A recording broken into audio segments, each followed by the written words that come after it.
ஓம் முருகா போற்றி. ஓம் சரவண பவ.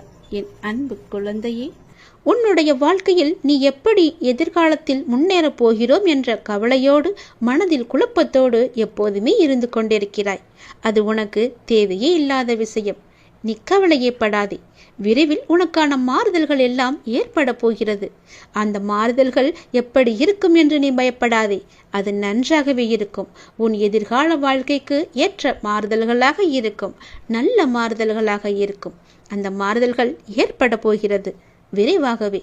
உன் வாழ்வில் அனைத்து மங்களங்களுமே உண்டாகப் போகிறது. உன் முன் ஜென்ம தொடர்பு ஒன்று உன்னை தேடி வரப்போகிறது. எப்போதோ உள்ள தொடர்பு உன்னை தேடி வந்து கொண்டிருக்கிறது. உனக்கும் அதற்கும் முன் ஜென்ம தொடர்பு ஒன்று எப்பொழுதும் இருந்து கொண்டே இருக்கிறது. அது உன்னை தேடி வந்து கொண்டிருக்கிறது. நீ நினைத்தது நடக்கவில்லையா? நான் தான் காரணம்.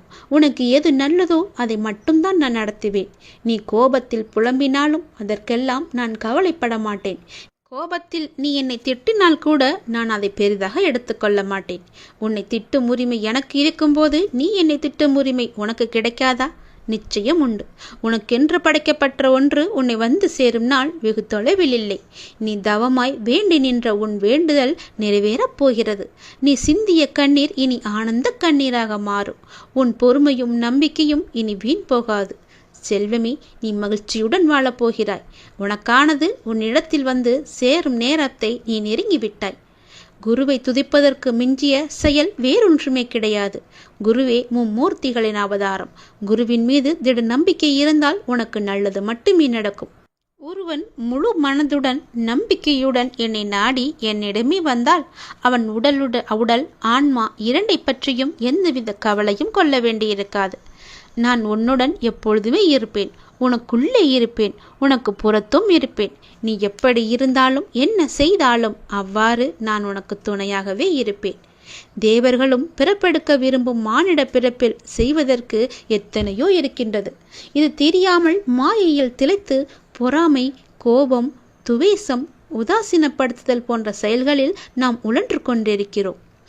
புனரபி ஜனனம் புனரபி மரணம் என்பது போல இந்த உலோகத்தில் பிறப்பதும் இறப்பதுமான சுழற்சி நடந்து கொண்டுதான் இருக்கும். எதற்காக இந்த மனித ஜென்மம் எடுத்திருக்கிறோம் என்று கேட்கிறார் ஒருவர். பல வகைகளில் வழி தவறி ஓடும் மனதை அவர் மீது வைத்து கவலை இல்லாமல் இருக்கும்படி கோருகிறார். வழி தவறிய மனதை அப்பாவிற்கு அர்ப்பணம் செய்ய வேண்டுமென்றால் முதலில் நம் மனதை நாமே கட்டுப்படுத்தி அதற்கு பிறகு பகவானுக்கு நாம் அர்ப்பணம் செய்ய வேண்டும். அவ்வாறாக நம்முடைய மனதை கட்டுப்படுத்த வேண்டுமென்றால் அது பூரண விசுவாசத்துடன் செய்யப்படும் பூஜை, பஜனை, பாராயணம், பலவிதமான வேள்வி பூஜைகள் என பலவாறு இருக்கிறது. அவற்றால் மட்டுமே முடியும். கலியுகத்தில் நாமஸ்மரணை மட்டும் போதும் என்கிறார் நம்முடைய கடவுள்.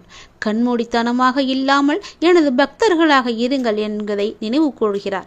கவனத்தோடு மனதை ஒருமுகப்படுத்தி கொண்டு என்னுடைய நாமத்தை நீங்கள் ஸ்மரணம் செய்து கொண்டே வாருங்கள். உங்களுடைய வாழ்வில் எல்லாமே நல்லதாகவே அமையும். கடல் அலை போல 1000 துன்பங்கள் எனக்கு வந்தாலும் நான் விரும்பும் இறைவன் என்னை கற்றியம் கரை சேர்ப்பார் என்ற நம்பிக்கை உனக்கு முழுமையாக இருக்கிறது. அதனால் எந்த கவலை, எந்த துன்பம் வந்தாலும் உன்னை ஒன்றும் செய்துவிட முடியாது. நானே பார்த்து கொள்கிறேன். எல்லா பொறுப்பும் என்னுடையது. அப்பா இறைவன் நான் இருக்கும்போது உனக்கு ஏன் இந்த வீணான கவலை? எல்லாவற்றையுமே இறைவனிடம் செலுத்து. எல்லாம் நல்லதாகவே நடக்கும். அவசர முடிவுகளை தவிர்த்து பகவான் மீது நம்பிக்கை வைத்து அவரின் கட்டளைக்காக காத்திருப்பவர்களுக்கு கண்டிப்பாக ஏதோ ஒரு மனித உயிரின் மூலமாக உதவி செய்வார் கடவுள் என்பது நிச்சயம் உண்மை. சிலர் தங்களுக்கு அசாதாரணமான திறமையும் எந்த ஒரு கடினமான பணியையும் நிறைவேற்றும் இணையற்ற சக்தியும் இருப்பதாக கருதுகின்றனர். இந்த ஆணவமான பன்மையால் அவர்கள் செய்யும் எந்த பணியும் எதிர்பார்த்த பலனை தராது. தன்னம்பிக்கை என்பது நல்லதுதான். ஆனால் எல்லை மீறினால் அது ஆபத்தானது. மனித ஆற்றல் மற்றும் சக்தியின் வரம்புகளுக்கு அப்பால் தெய்வீக சக்தி உள்ளது என்ற உண்மையை பார்க்க வேண்டும். நம்மை குருடாக்கும் அகங்காரத்துடன் இணைந்த அகந்தை மனிதனின் வீழ்ச்சிக்கு பெருமையே. முதன்மை காரணம் அகந்தைதான். ஒரு குறிப்பிட்ட பிரச்சனையை எதிர்கொள்ளும் போது சிலர் அதை சமாளிக்கும் திறன் கொண்டவர்கள் என்று கருதுகின்றனர். பிரச்சனையின் தன்மையை புரிந்து கொள்ளாமல் அவசர முடிகளை எடுத்து பரிதாபமாக தோல்வியடைந்து நஷ்டத்தையே சந்திக்கின்றனர். ஆனால் நமது வாழும் கடவுளான இறைவனிடம் பிரார்த்தனை செய்வது மூலம் நமது பிரச்சனைகளுக்கு தீர்வு காண முடியும். நமது செயல்களில் வெற்றி பெற முடியும். கடவுளின் அருளையும் வெற்றியையும் அவசரத்தில் பெற முடியாது என்பதை நீங்கள் உணர வேண்டும். கடவுளிடமிருந்து நமது பிரச்சனைகளுக்கு சரியான தீர்வு கிடைக்க நாம் நம்பிக்கையுடனும் எதிர்பார்ப்புடனும் காத்திருக்க வேண்டும். ஒரு பூ பூப்பது அல்லது ஒரு பழம் பழுக்க வைப்பது கடவுளுடைய விருப்பத்தால் மட்டுமே சாத்தியமாகும். அது கூட சிறிது நேரம் எடுக்கும். அதுபோல நமது பிரச்சனைகளை சிக்கல்களை எல்லாம் தீர்க்கும் போது கடவுளுக்கு வழிகாட்டுதலுக்காக கொஞ்சம் பொறுமையாக நாம் காத்திருக்க வேண்டும். கடவுளின் வழிகாட்டுதல் நமக்கு தேவை என்று நினைக்கும் பட்சத்தில் நாம் பொறுமையாக நம்பிக்கையுடன் காத்திருக்க வேண்டும். எதிர்பார்ப்புடன் காத்திருப்பது தவிர்க்க முடியாதது. நாம் கடவுள் மீது உறுதியான நம்பிக்கையை வைத்து ஆழ்ந்த பக்தியுடன் பிரார்த்தனை செய்தால் கடவுள் நமது சிக்கலான பிரச்சனைகளை தீர்க்க கண்டிப்பாக உதவுவார். எந்த வேலையை செய்தாலும் சரி, ஒவ்வொரு கணமும் அசைக்க முடியாத நம்பிக்கையை கடவுள் மீது நாம் கடைப்பிடித்தால் பக்தன் தான் விரும்பிய மனோதாரங்கள் அனைத்திலும் நிறைவு பெறுவான். எந்த விஷயத்தையுமே எளிதாக செய்ய முடியும். சீக்கிரம் உங்கள் பிரார்த்தனைகள் அனைத்தும் நடக்க எல்லாம் வல்ல இறைவன் மீது பிரார்த்தனை செய்யுங்கள். இறைவன் மீது நம்பிக்கை வைத்து பிரார்த்தனை செய்து பொறுமையாக காத்திருங்கள். உன்னுடைய வேண்டுதல்கள் நீண்ட நாள் பிரச்சனைகள் என எல்லாம் தீரும் வரைக்கும் அந்த கடவுள் மீது முழுமையான நம்பிக்கை, அசைக்க முடியாத நம்பிக்கையுடன் பொறுமையாக நாம் காத்திருக்க வேண்டும். எப்போதும் அசையாத நம்பிக்கையுடன் நாம் இருக்க வேண்டும். நாம் சொல்லிவிட்டோம், நமக்கு செய்ய கடவுள் இருக்கிறார் என்ற நம்பிக்கையோடு அவர் மீது முழுமையான பக்தி கொண்டு நாம் காத்திருக்க வேண்டும். உன்னுடைய வாழ்க்கையில் ஒரு அதிசயம் நடக்காதா என்று காத்திருந்தாய் அல்லவா? அந்த அதிசயம் இன்று இப்போது நடக்கப் போகிறது. பல அதிசயங்கள் நடக்கப் போகிறது. பல நன்மைகள் உன்னை தேடி வரப்போகின்றது. நிச்சயம் நான் அதை நடத்தி தருவேன். தெளிவான மனம் எல்லோருக்கும் இருப்பதில்லை. இந்த உலகில் உன்னை சுற்றி நடக்கும் சம்பவங்கள் அனைத்துமே அதற்கேற்ப உன்னை செயல்பட வைக்கும். ஞானத்தால் அதை உணர்ந்து அதிலிருந்து உன்னை விலக்கிக் கொள்ள வேண்டும். நீ உணர்ந்து கொள். அது கொஞ்சம் கடினம்தான், ஆனால் நிச்சயம் உன்னால் முடியும். சில நேரங்களில் உன் கர்ம வினையால் நீ மாட்டிக்கொள்கின்றாய். ஆனாலும் என் மீது உனக்கு உள்ள நம்பிக்கையால் நீ மீண்டு வர முயற்சிகளுக்கு நான் உனக்கு துணையாக இருப்பேன். மீண்டும் உன்னை வரச் செய்வேன். இந்த வாழ்க்கையை நீ சந்தோஷமாக வாழ்ந்துதான் ஆக வேண்டும். அதில் எந்த விதமான மாற்றமும் கிடையாது. இன்பம் துன்பத்தை சந்தித்தாலும் உன்னுடைய மனமானது சமநிலையில் இருக்க கற்றுக்கொள்ள வேண்டும். எல்லாமே உன்னால் முடியும். உண்மையான மகிழ்ச்சியை நிச்சயம் நான் உனக்கு தருவேன்.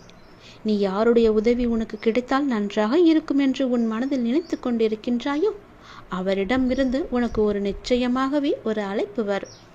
அவர் உனக்கு உதவி செய்ய முன் வருவார். அதற்கு தடையாக இருந்தவைகள் எல்லாம் இப்போது நீங்கும் நேரம் வந்துவிட்டது. அதனால் உன்னுடைய மனபாரம் தீர்ந்துவிடும். நீ கவலைப்படாதே. நீ கேட்ட இடத்திலிருந்து உனக்கு உதவி கிடைக்கப் போகிறது. அது எதுவாக வேண்டுமானாலும் இருக்கலாம். நீ என்ன கேட்டிருந்தாயோ அந்த உதவி உனக்கு நிச்சயம் கிடைக்கும். நீ என்னுடைய பிள்ளை. உன்னை நான் கைவிட மாட்டேன். கவலையின்றி நிம்மதியாக இரு. சிறு தடை வந்தாலும் அதை உடைத்து நீ மேலே செல்லப் போகின்றாய். உனக்கு பொற்காலம் தொடங்கிவிட்டது. உன் வாழ்வில் சில விஷயங்கள் தாமதமாக நடப்பதாக கவலைப்பட்டு கொண்டிருந்தாய் அல்லவா? அந்த கவலைக்கெல்லாம் ஒரு முற்றுப்புள்ளி வைத்து விட்டேன். இனி நீ செய்யும் காரியங்கள் எந்த தாமதமுமின்றி உடனடியாக நடப்பதற்கான சூழ்நிலைகள் உன்னை தேடி வரப்போகின்றன. உனக்கு என் மேல் வருத்தம் இருக்கலாம். ஏன் இத்தனை தடைகள் தாமதங்கள் என்று. எல்லாவற்றிற்குமே ஒரு காரணம் உண்டு. இனி உன் வாழ்க்கை வேகம் எடுக்கப் போகிறது. நீ சுறுசுறுப்பாக செயல்பட போகிறாய். உன் எல்லா பிரச்சனைகளுக்குமே முடிவு கிடைக்கப் போகிறது. எல்லாவற்றிலுமே உனக்கு வெற்றியும் கிடைக்கப் போகிறது. ஏனென்றால் உன் வாழ்க்கையில்தான் பல அதிசயங்களை நான் கொண்டு வரப் போகின்றேனே. பல நன்மைகளை நடக்க வைக்கப் போகின்றேனே. நிச்சயம் நான் நடத்தி தருவேன் என்ற நம்பிக்கை உனக்குள் இருந்தால் இது எல்லாமே சாத்தியமாகும். இது என் மீது சத்தியம். நிச்சயம் நடக்கும். உன் வாழ்க்கையில் நீ கேட்ட உதவி நிச்சயம் உனக்கு கிடைக்கும். ஒரு நபரிடமிருந்து உனக்கு ஒரு அழைப்பு வரும். தடையாக இருந்த உதவியெல்லாம் இனி தடை நீங்கி தானாக உன்னை தேடி வரும். உன் மனபாரம் முற்றிலுமே குறைந்துவிடும். உனக்கான பொற்காலம் இந்த நொடி முதல் ஆரம்பித்து விட்டது. எல்லோரும் மனித பிறவி எடுத்திருப்பது எதனால் தெரியுமா? நம்முடைய பூர்வ ஜென்ம ஏதோ ஒரு கர்மவினை மிச்சம் இருப்பதால் நாம் மனித பிறவிகளை தொடர்ந்து எடுத்துக்கொண்டே இருக்கின்றோம். நம்முடைய கர்மா கழியும் வரை நாம் இதை செய்துதான் ஆக வேண்டும். அந்த கடவுள் சும்மா விடமாட்டார். அந்த கர்மாவும் நம்மை சும்மா விடாது. கர்மாவிற்கென்று 9 விதிகள் இருக்கின்றது. அதை நன்கு அறிந்து கொண்டால் இந்த ஜென்மத்திலாவது நாம் புண்ணியம் செய்கிறோம். இந்த பிரபஞ்சத்தில் நாம் எதை செய்தாலும் அது நமக்கே திருப்பி வந்து சேரும். இதுதான் முதல் விதி. வாழ்வில் நமக்கு நடப்பது எதுவும் தானாக அதுவாக நடப்பதில்லை. நமக்கு தேவையானதை நாம் தான் நடத்தி செல்ல வேண்டும். இது 2வது விதி. சிலவற்றை ஏற்றுக்கொண்டால் மட்டுமே மாற்றம் நிகழும். இது 3வது விதி. 4வது விதி, நம்மை நாம் மாற்றிக்கொள்ளும் பொழுது நம் வாழ்க்கையும் நம்மை பின்பற்றி மாறிவிடும். இது 4. 5வது விதி, நம்முடைய வாழ்வில் நிகழ்பவற்றிற்கு நாம் தான் பொறுப்பு என்று உணர வேண்டும். நேற்று, இன்று, நாளை என இவை 3ம் ஒன்றோடு ஒன்று தொடர்புடையது. அதை நாம் நன்றாக அறிந்தும் இருப்போம். இது 6வது விதி. 7வது விதி, ஒரு சமயத்தில் இருவேறு விஷயங்களை சிந்திக்க முடியாது. இது 7வது விதி. 8, நம் நடத்தை நமது சிந்தனையும் செயலையும் பிரதிபலிக்க வேண்டும். நாம் எவ்வாறு நடந்து கொள்கிறோம் என்பதுதான் நம்முடைய சிந்தனையும் செயலும் அடங்கியிருக்கிறது. இது 8வது விதி. 9வது விதி என்ன தெரியுமா? நம்முடைய முன்காலத்தையே நாம் பார்த்து கொண்டிருந்தால் நம்முடைய நிகழ்காலம் நம்மை விட்டு போய்விடும். எதிர்காலம் ஒன்று இருப்பதாகவே நம்மால் உணர முடியாது. இதோடு நம் வாழ்க்கை முடிந்துவிடும் என்று எண்ணிக்கொண்டே இருப்போம். இது 9வது விதி. இப்படி கர்மா தனக்குத்தானே 9 விதிகளை விதித்து வைத்திருக்கிறது. அதன்படிதான் நாமும் நடக்க வேண்டும். நாம் பிறருக்கு நன்மை செய்தால் நமக்கு ஏதோ ஒரு ரூபத்தில் பிற்காலத்தில் ஆபத்து காலத்தில் அதற்கு நமக்கு கை கொடுக்கும். நாம் ஒருவருக்கு தீங்கு செய்தால் அது நமக்கு பிற்காலத்தில் தீங்கை தான் தரும். அதனால் நாம் எது செய்தாலும் என்ன செய்தாலும் ஒரு முறைக்கு பல முறை யோசித்து நன்மையாக இருக்கும்படி நாம் செய்ய வேண்டும். யாருக்கும் எந்த நேரத்திலும் தீங்கு நினைக்கக்கூடாது. தீங்கு செய்யவும் கூடாது. பிறரை பற்றி புறம் பேசவும் கூடாது. நம்மால் முடிந்த உதவிகளை நம்முடைய கர்மாக்கள் குறைய வேண்டும் என்று ஆசைப்பட்டால் நம்மால் முடிந்த உதவிகளை செய்ய வேண்டும். கர்மவினை குறைவதற்கு என்ன எல்லாம் செய்ய வேண்டுமோ அவற்றை எல்லாம் செய்து கர்ம பந்தத்திலிருந்து நாம் விடுபட முயற்சி செய்ய வேண்டும். அமைதியாக இருந்து இறைவனின் பாதத்தை தஞ்சமடைந்து அவருடைய நாமத்தை நாம் ஜபித்து கொண்டிருந்தாலே போதும். நாம் பாதி கர்மாவை ஒழித்து விடலாம். நம் வாழ்க்கை சந்தோஷமாக இருக்க அப்பாவின் பாதங்களை இறுக்க பிடித்து கொள்ளுங்கள். நான் உன்னிட்ட ஒரு விஷயத்தை சொல்லணும்னு ரொம்ப நாளாகவே நினச்சிக்கிட்டு இருக்கேன். அது எப்படி சொல்கிறதுன்னு தெரியாமல் தவிச்சுக்கிட்டு இருந்தேன். அதற்கான கால நேரம் சூழ்நிலை எல்லாமே இப்போ கூடி வந்திருக்கு. நான் சொல்வதை கொஞ்சம் காது கொடுத்து கேளு. பொறுமையாக கேளு. அவசரப்படாமல் கேளு. புரியுதா? உன்னை நான் இப்போ சொல்ல போகிறேன். இந்த வாழ்க்கையில் எப்போதுமே உன் முன்னாடி இருப்பதை மட்டும் நீ கவனிச்சு பாரு. உனக்கு பின்னாடி நோக்கி இழுக்கும் எந்த ஒரு விஷயத்தையுமே யோசித்து கூட நீ பார்க்காத. அப்படி பார்த்துன்னு வச்சுக்கோ, உன்னால் முன்னாலே இருக்கும் வழியை பார்க்கும் தருவாயை நீ தவற விட்டுடுவ. நீ போகிற பாதை சரிதான். நீ பின்னாடி திரும்பி பார்த்துட்டே போனா நேர்பாதையிலையா போவ? வழி தவறி வேற பக்கம்தானே நீ போவ. அதனால் முன்னால் மட்டும் நீ பார். பின்னோக்கி நீ பார்க்கவே பார்க்காத. உன்கிட்ட ஒரு சிறு குறை இருக்குது. எல்லாத்தையுமே ரொம்ப யோசித்து அதை பெருசாக நினைத்து புழுங்கி புழுங்கி ஒன்று நீயே காயப்படுத்திக்கிட்டு இருக்க. அதை நீ உன்னிட்ட இருந்து முற்றிலுமாகவே தவிர்த்திடணும். உன்னுடைய கர்வம், உன்னுடைய ஆணவத்தை எல்லாமே நீ தூக்கி எறியணும். உனக்கு நிச்சயம் வெற்றி அப்போ தான் கிடைக்கும். உன்னை புரிஞ்சு கொள்ளாமல் உன்னை பற்றி 1க்கு 2 பேசியவர்களோட உன்னை முகத்தை நீ பார்த்தியா இல்லையா? அவங்கள்ட்ட இருந்து நீ விலகி போகணும். அவங்க அப்படி தானே தெரிந்த பிறகும் அவங்கள நம்பி உன்னுடைய நிம்மதியை நீ இழந்துக்கிட்டே இருக்க. அவர்களை நம்பாதன்னு நானும் பல முறை சொல்லிட்டேன். அவங்கள என்னட்ட விட்டுடு, நான் பார்த்துக்கிறேன். நம்பிக்கை துரோகம் செஞ்சவர்களுக்கு நான் பாடம் புகட்டுறேன். நீ எதுக்கும் வருந்தாத. அவங்க அப்படி பேசுனாங்கன்னா அது உண்மையாகுமா? எனக்கு தெரியும் என்னுடைய குழந்தை எப்படின்னு. நீ கண் கலங்காத. வருத்தப்படாத. எதுக்குமே நீ கண்கலங்கி நிற்கக்கூடாது. அவங்களுக்கு நான் எப்போ புரிய வைக்கணும் அப்படி நான் புரிய வைப்பேன்.